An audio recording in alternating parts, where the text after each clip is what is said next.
Before we start, just a quick reminder to hit that subscribe button. Only 2% are subscribed. At 1,000 subscribers, I'll be posting a special video. I stop outside our bedroom door when I hear my name. I'm Jake, 29, and in that second, everything tilts. Her voice is casual on the phone, my chest feels anything but. I know I should keep walking, I stay frozen instead.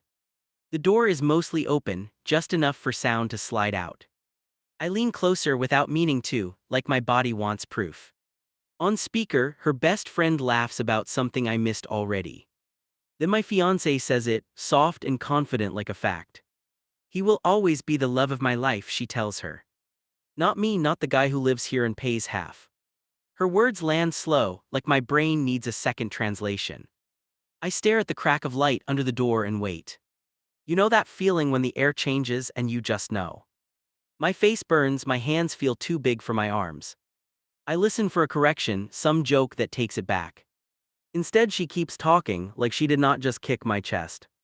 He is good for me and kind, the safe choice. She calls me the man she should marry, the partner who makes sense. Then she circles back to him, the one she cannot stop naming. With him it was insane and painful and real, her voice softens.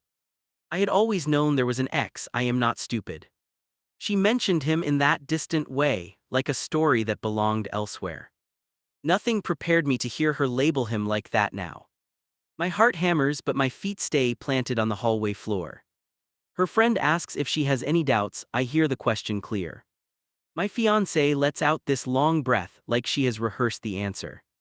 I love Jake and I know he is right for me. But a part of me will always belong to my ex, that is the problem. Hearing my name next to that word ex feels worse than a slap. My first instinct is to walk in, make some loud, stupid joke. If I move, she will know I heard, we can never undo that. So I hold my breath and keep listening, which feels worse somehow. Her friend tells her she is playing with fire, I almost nod along. My fiancé laughs and says she is not cheating, just being honest about feelings. Honest with everyone except me, the one person who should hear this mess. I press my palm to the wall until it hurts, I need the distraction.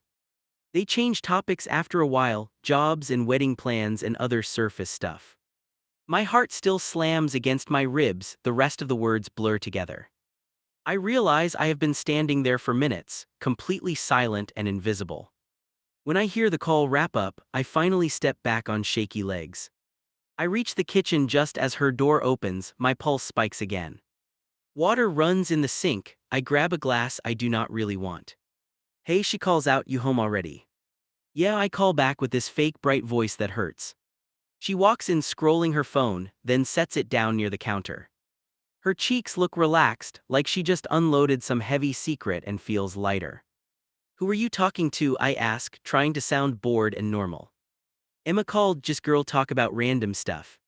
About us, I ask, or about the wedding? She laughs and bumps my shoulder, like I am being dramatic for no reason. Relax, we only talked about old relationships and how people change. My grip tightens on the glass, the word past rings in my head. This is the moment I could bring up what I heard, everything sits right there. I picture her face twisting, tears starting, the night turning into a full blow up. Instead I swallow it down and ask if she is hungry yet. Coward move or strategic pause, I still do not know even now. We throw dinner together on autopilot, same routine we have done 100 times. She talks about a show she watched and a project at work, I nod and laugh in the right places. Inside, I am rewinding that one line from the call on loop. Every time she smiles at me, I see her saying he instead. Later we crawl into bed and she curls against me like usual. Her hand rests over my chest, right where the panic has been pounding. She falls asleep without trouble, breath steady and unbothered like the call was nothing. I stare at the ceiling and try to decide if this is fixable or fatal. My eyes drift to her left hand resting near my neck, the ring catching just enough light. We planned an entire future around that ring, tonight it looks like a prop. If she truly believes another man owns her heart, what does this circle of metal even mean? I do not move her hand away, I just lie there and let the question spread. Sleep does not come, only scenarios where I stormed in and forced the truth out. In one version, she cries and apologizes, in another, she doubles down and chooses him. In reality, I did nothing, just listened and then pretended I heard none of it. That choice will haunt everything that comes next, even more than the words themselves.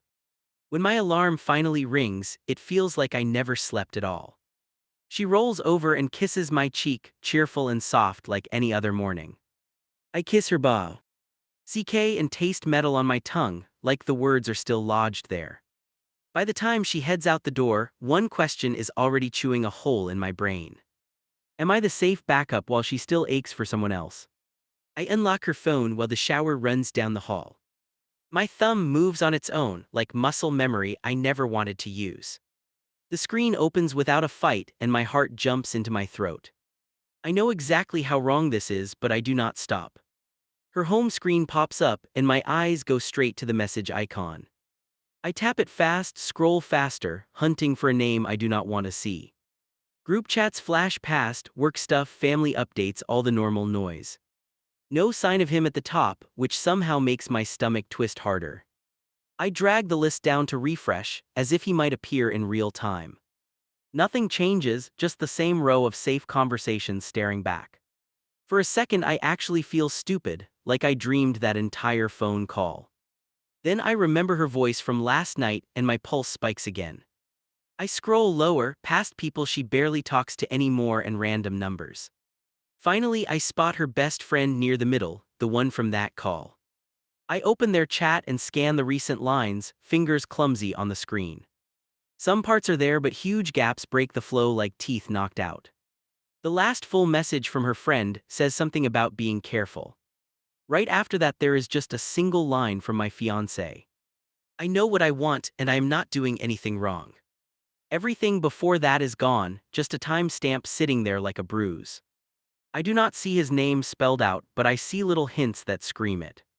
Her friend asking if she is sure about this, her replying that she can handle it.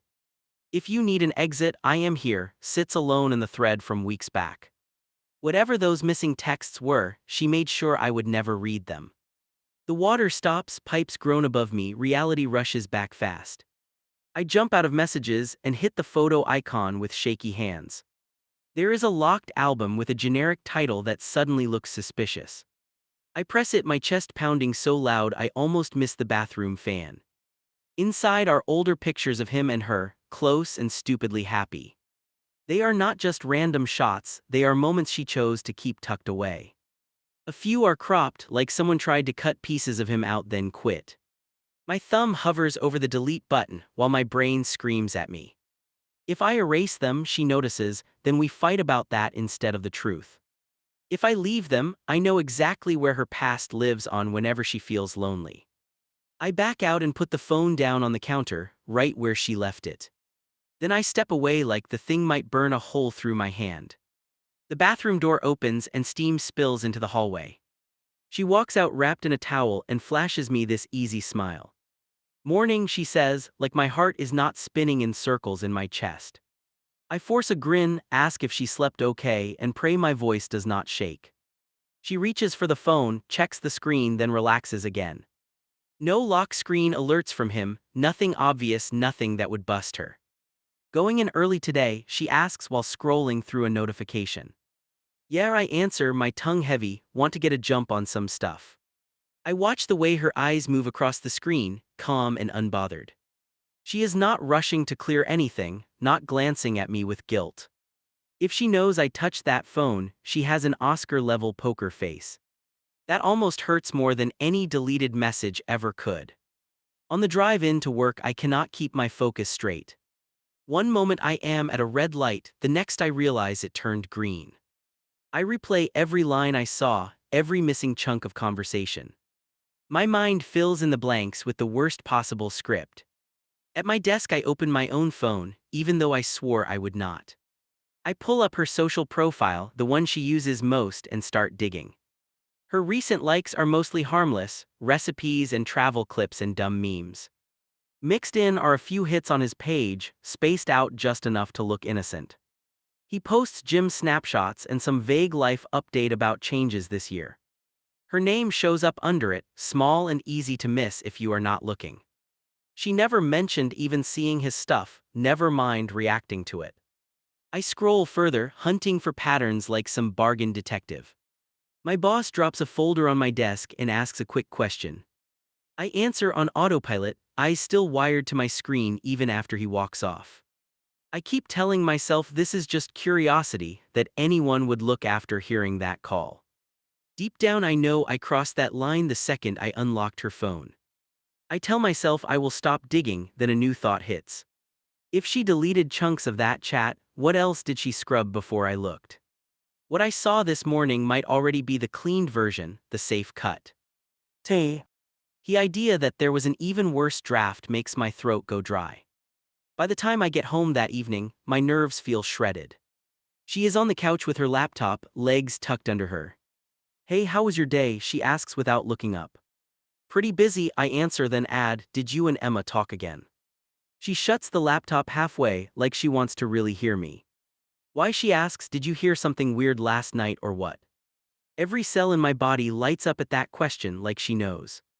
I shrug and chase the lie out of my mouth before I lose it. "No, just curious how that whole conversation left you feeling." She studies me for a second, then laughs a little too sharp. "You look more stressed than I do," she says. "Are you okay?" I pick up a throw pillow just to have something to squeeze. "Have you ever felt like you were second in someone's head?" I toss it out like a joke, like I am just asking for a friend.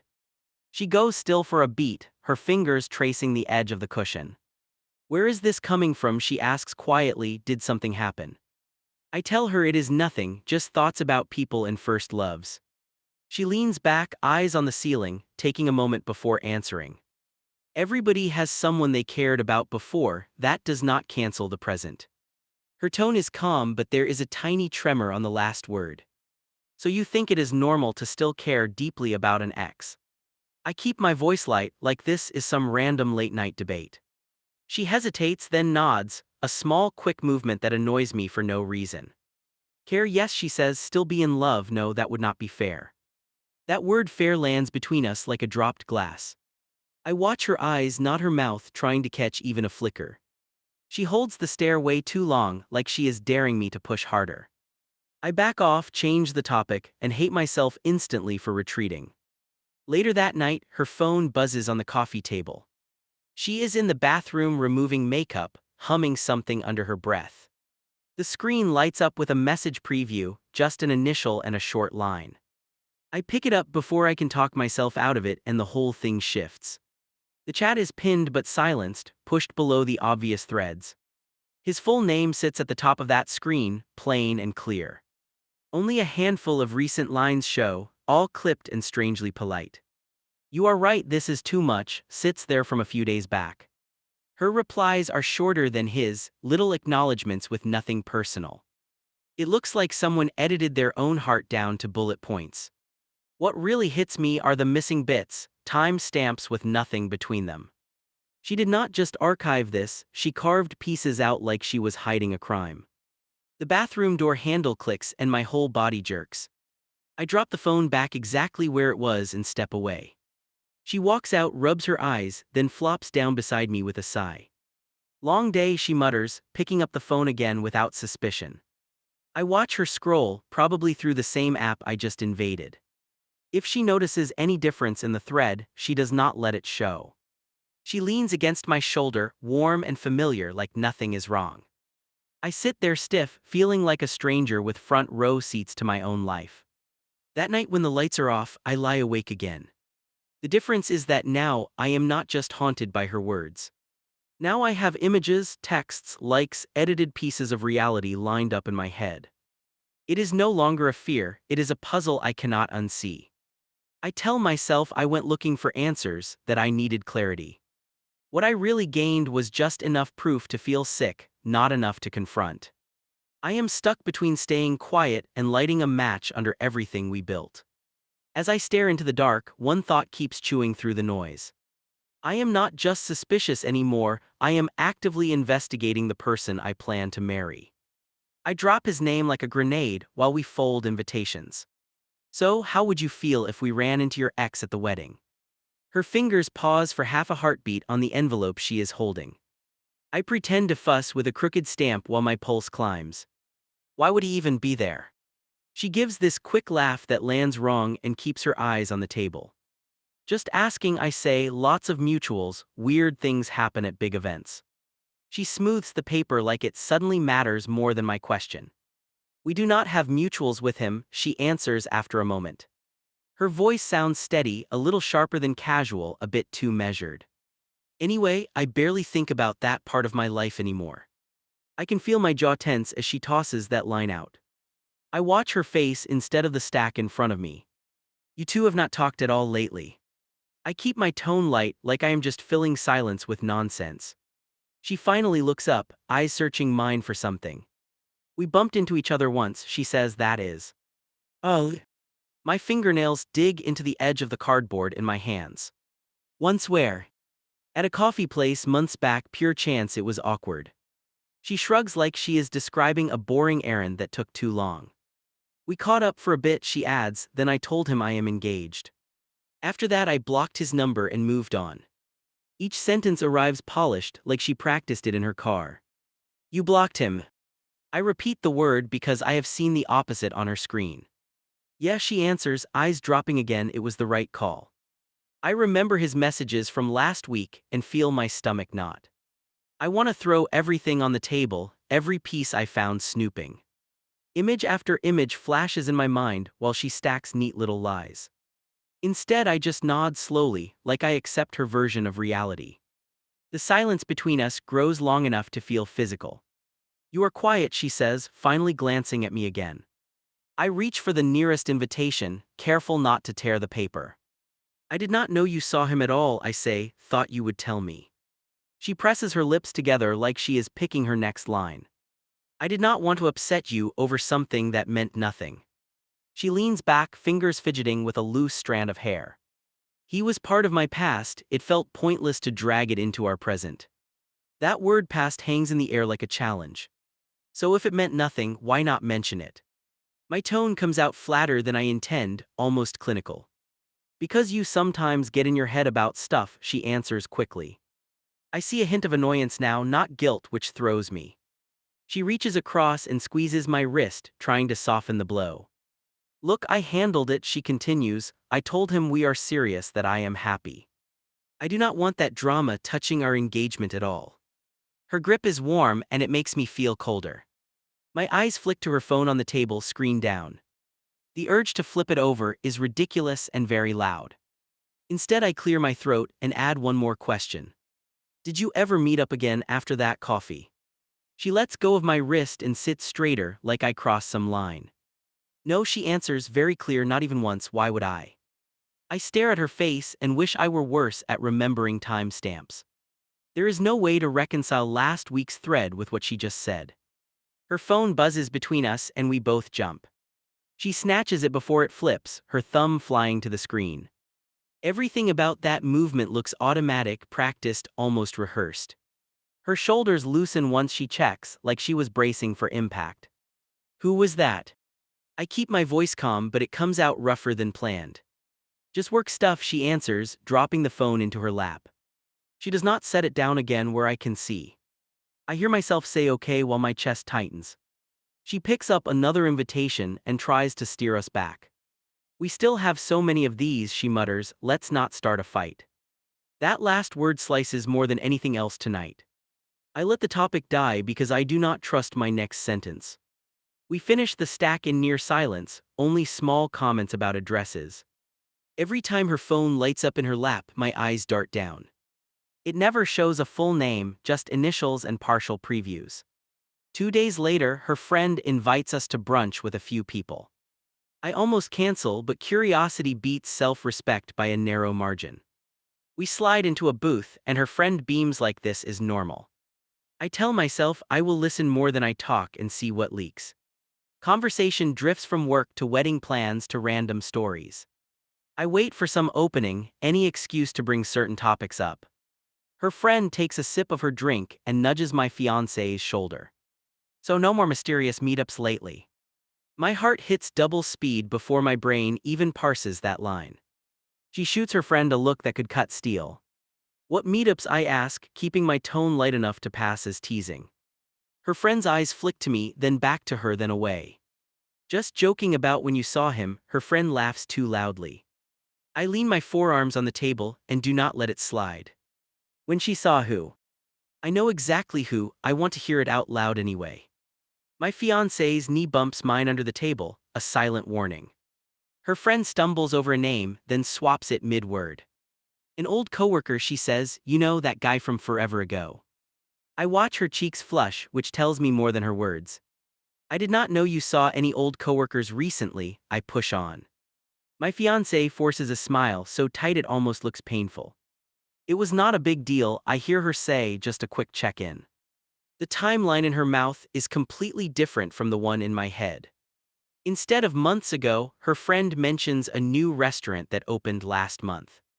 She talks about the long wait there, about parking being a nightmare. If that is where they met, then this is not some ancient sea. Allergen. It is fresh, recent, close enough to still smell on the air. I feel this mix of vindication and dread rising in my chest. So that was last month, I ask, sounding more casual than I feel. Her friend goes quiet and stares at her plate like it offended her. My fiancé answers before her, quick and sharp. We are not doing this here, she says, eyes locked on mine now. The whole table falls silent, the air suddenly heavier between us. I raise my hands slightly, like I am surrendering, though I am not. Fine, I murmur, let's save it for later then. Her friend tries to revive the brunch with a new topic, something harmless. I smile when people look my way, nod in the right places. Under the table, my leg bounces and will not stop. Every joke feels like background noise over a siren only I hear. On the ride home, music plays low enough that we can talk. She stares straight ahead, both hands on the wheel, jaw clenched. You tried to ambush me back there, she says, not taking her eyes off the road. I grip the door handle to stop myself from gesturing too wildly.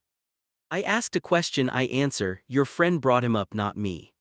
She exhales hard through her nose, almost a laugh but not quite. You knew what you were doing, she snaps, you think you are subtle.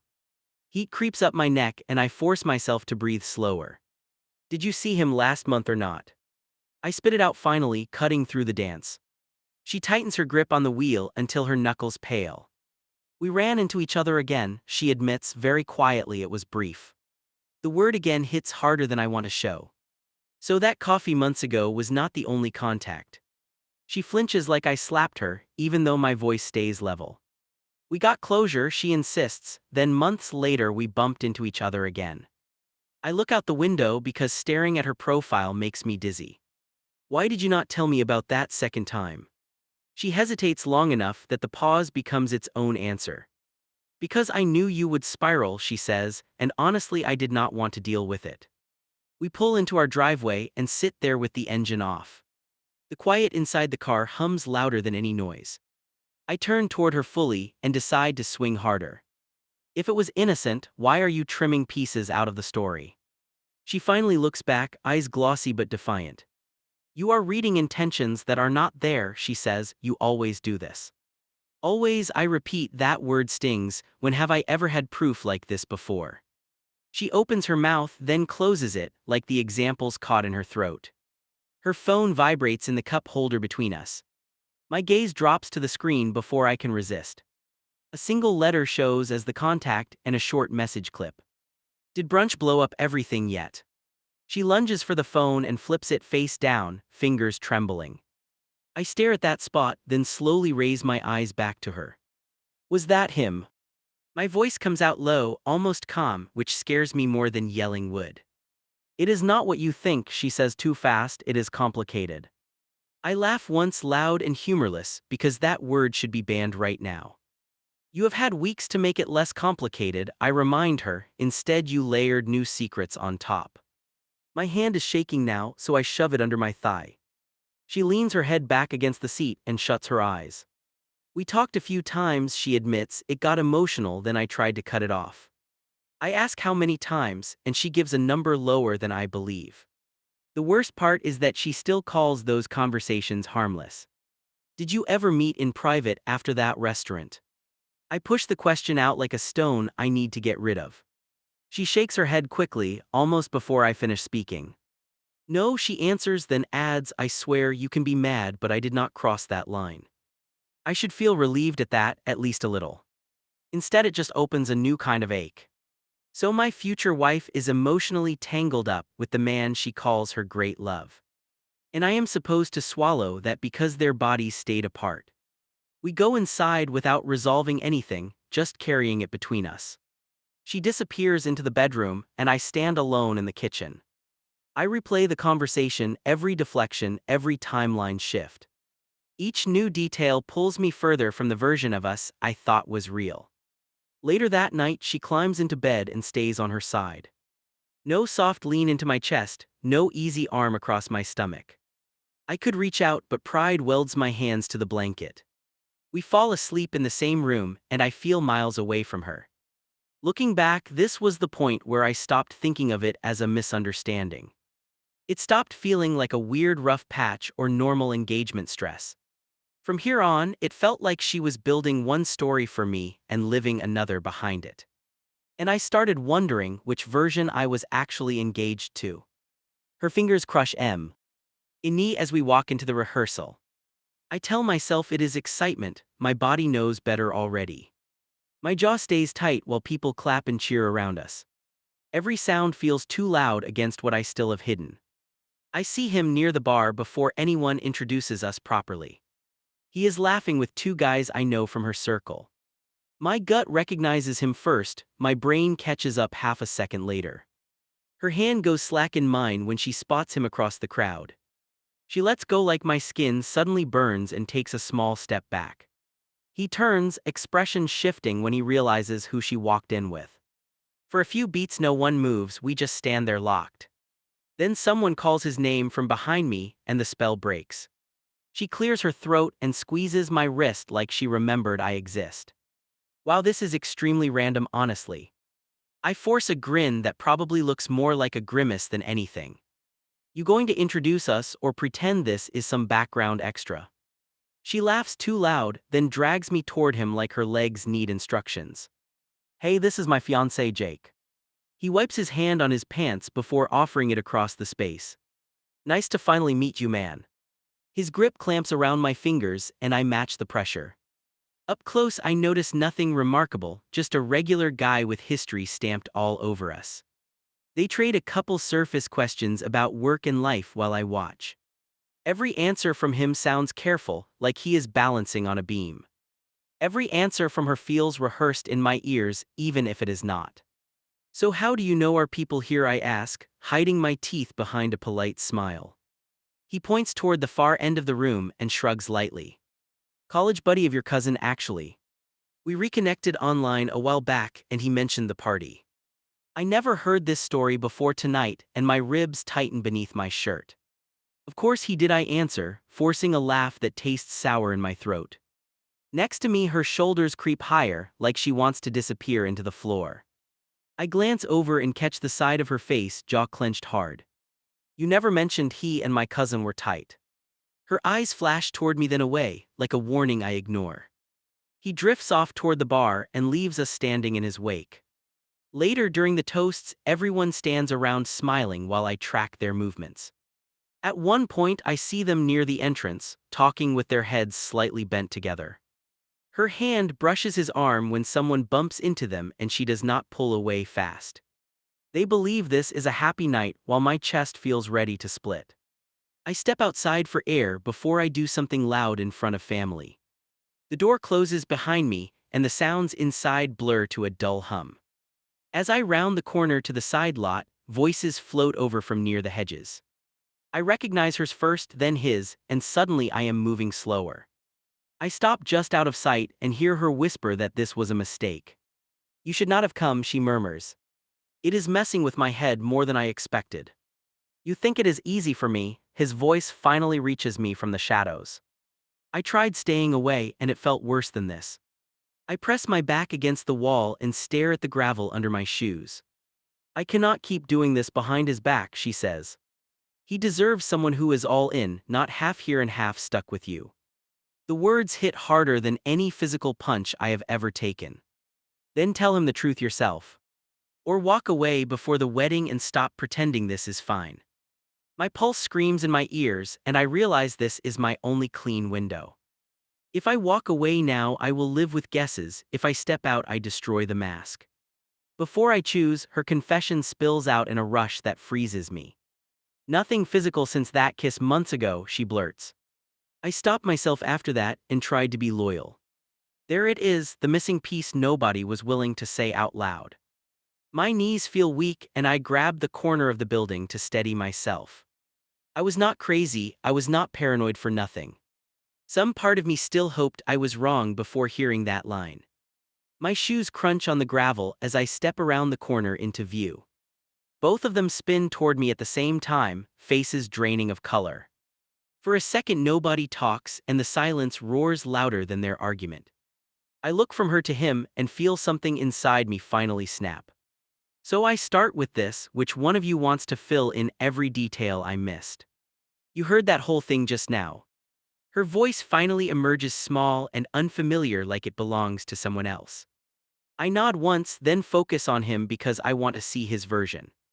She had multiple chances to tell me. I say, you edited the timeline and fed me one script. Did you two restart this thing, or did it never really end? He drags a hand over his face and takes a step closer to her. We talked a lot, and yeah, it went way too far. After she got engaged. He reached out again and it felt intense fast. You were stressed and she sounded lonely, and I was dumb enough to answer. We would talk late and hang up before anything worse happened. That was the rule. Apparently the rule cracked at least once and they both let it happen. It was one kiss, she blurts like ripping off tape, then stares at me. I pulled away first, she adds quietly. I told him it could not continue, and I meant it in that moment. You were at home while this happened, and I was here planning our future.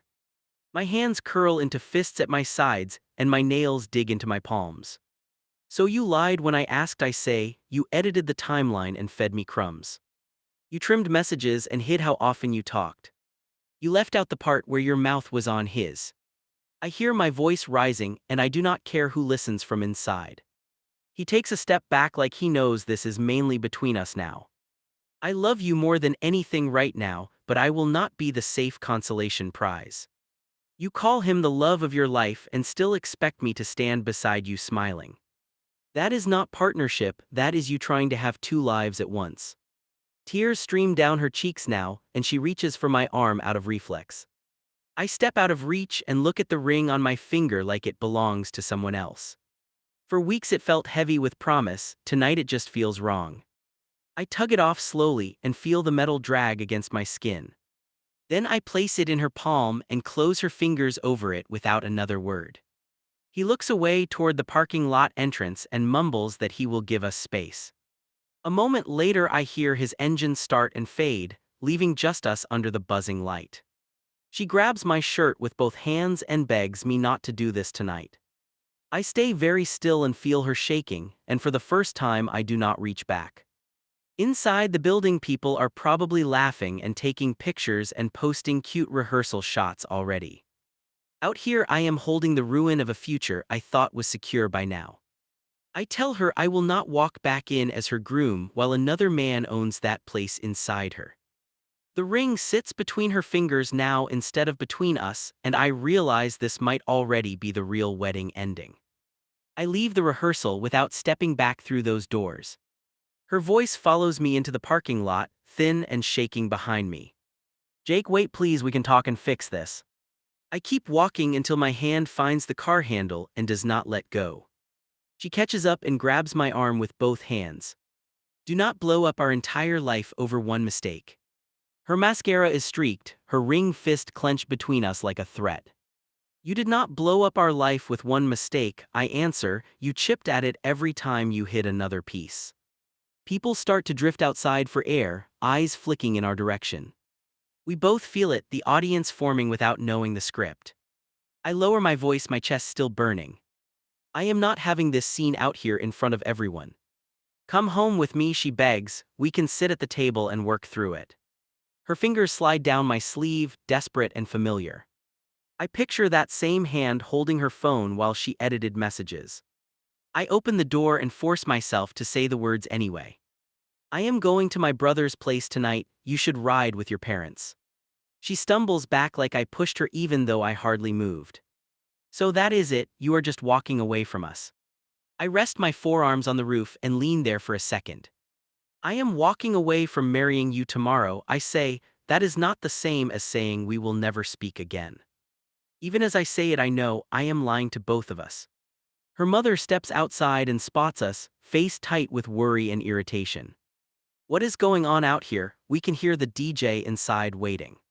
She tries to answer, but her voice cracks so hard nothing comes out. I straighten up and take the hit myself.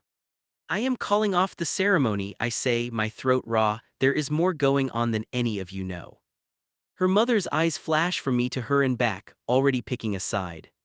We are not canceling the wedding over some petty argument. Her father appears behind them, jaw set like he walked into a bar fight. I look at the three of them and feel very small and strangely steady. I am not walking down that aisle tomorrow, I repeat. Whatever you call that choice is your problem. I get in the car before they can corner me with speeches. She pounds once on the window, tears streaking down her cheeks. Please do not drive away, just sit a little longer, please. If I stay now I will cave, I know myself too well. I pull out of the lot and only breathe when the building shrinks in the mirror. My phone lights up nonstop on the passenger seat, buzzing across the fabric. Her name, my mom's name, friends, unknown numbers, group chats, everything. I watch the calls pile up and do not answer a single one. At a red light I final. I text my parents, hands trembling. I am okay, I type out, I will explain when I get there, the wedding is off. 3 dots appear almost instantly from my mom's contact, then disappear. I drop the phone back down when the light flips green and keep driving. My brother opens his door before I even knock because he has been staring through the peephole. What happened, he asks, you look like you crawled out of a crash. I walk past him and sit at his tiny table because my legs might give out.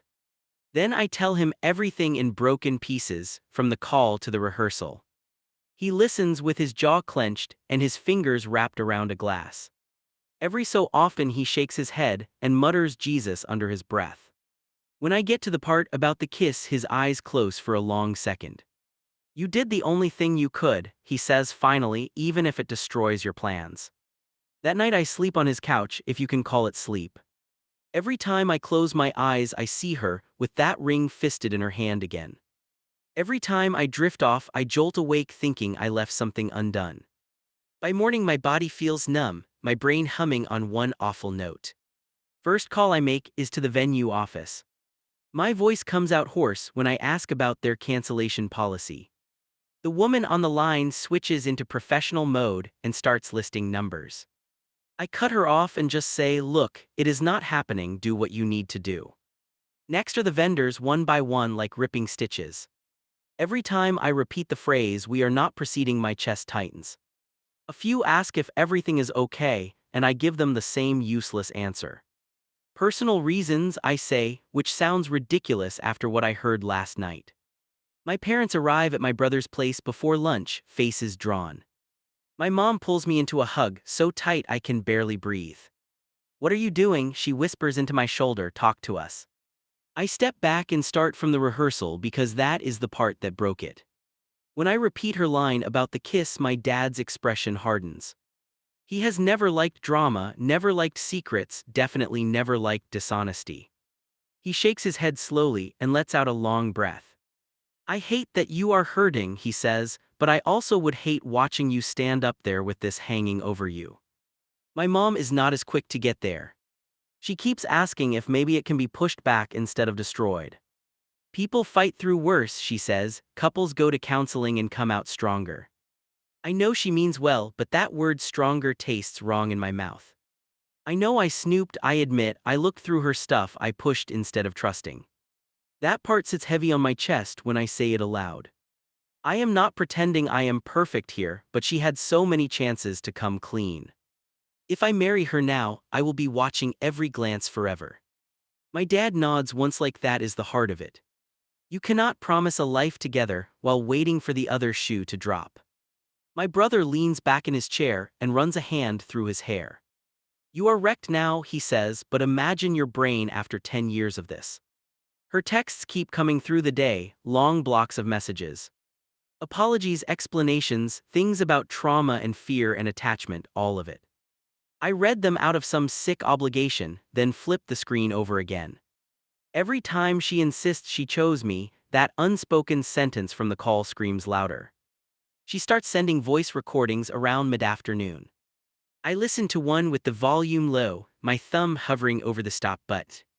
Her voice is wrecked, full of hiccups and regret, begging me to reconsider. I hear the same pattern though, so many justifications, very little real ownership. I answer once, late that night when the apartment is quiet.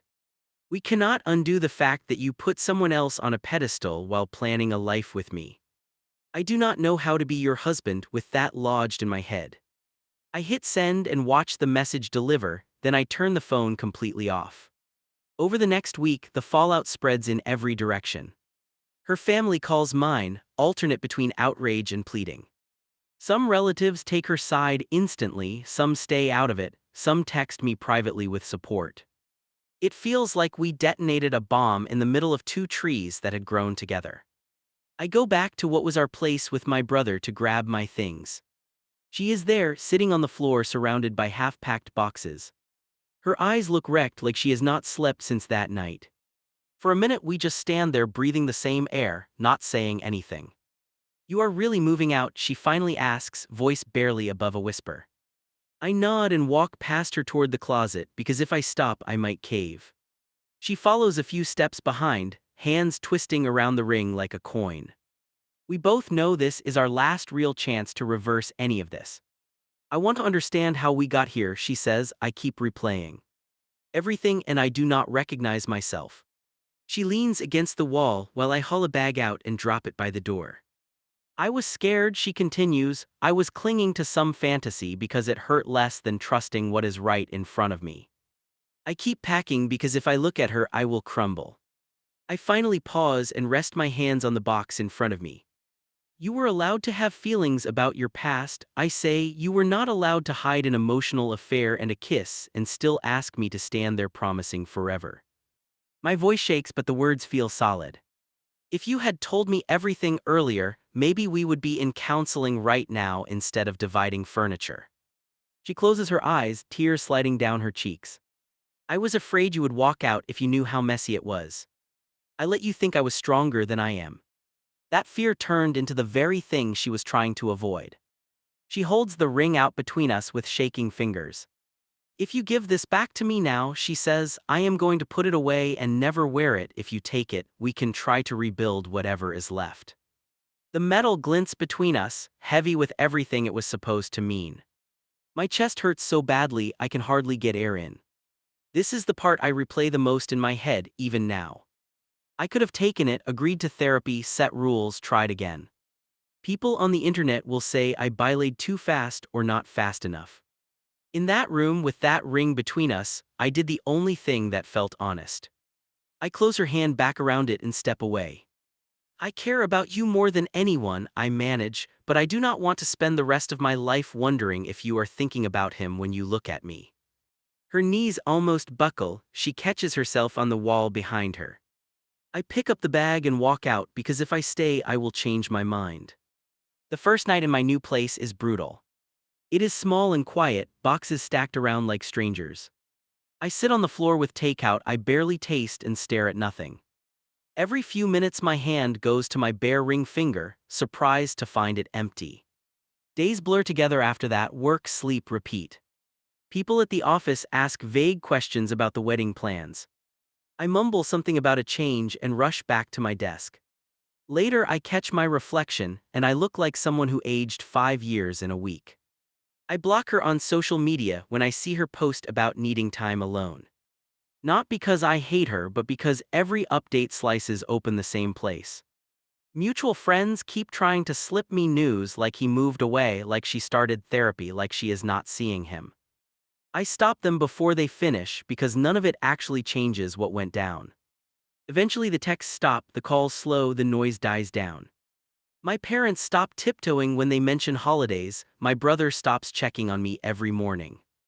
On the outside things start to look normal again. Inside, I still feel like I am walking around with my chest cracked open. One night, I cannot sleep and end up scrolling through that relationship forum everyone jokes about. Post after post of people finding out awful things, some staying, some running. I start typing without really deciding to do it. I lay out the story in pieces, trying not to paint myself as a saint or a victim. I admit I snooped, that I pushed, that I can be obsessive. I admit I waited too long to confront her after overhearing that first call. I write about the deleted messages, the emotional tangle, the rehearsal, the kiss. I end with the image of that ring sitting in her hand while I walked away. Now I am sitting here in this half-furnished place, staring at my phone. Part of me wonders if I just threw away something fixable because my pride could not handle the hit. Another part of me knows I would have never trusted our marriage after hearing her call that other guy her everything. So I hit post and ask a bunch of strangers the question I still cannot shake. Did I save myself from a lifetime of wondering, or did I cook my own future before it even started?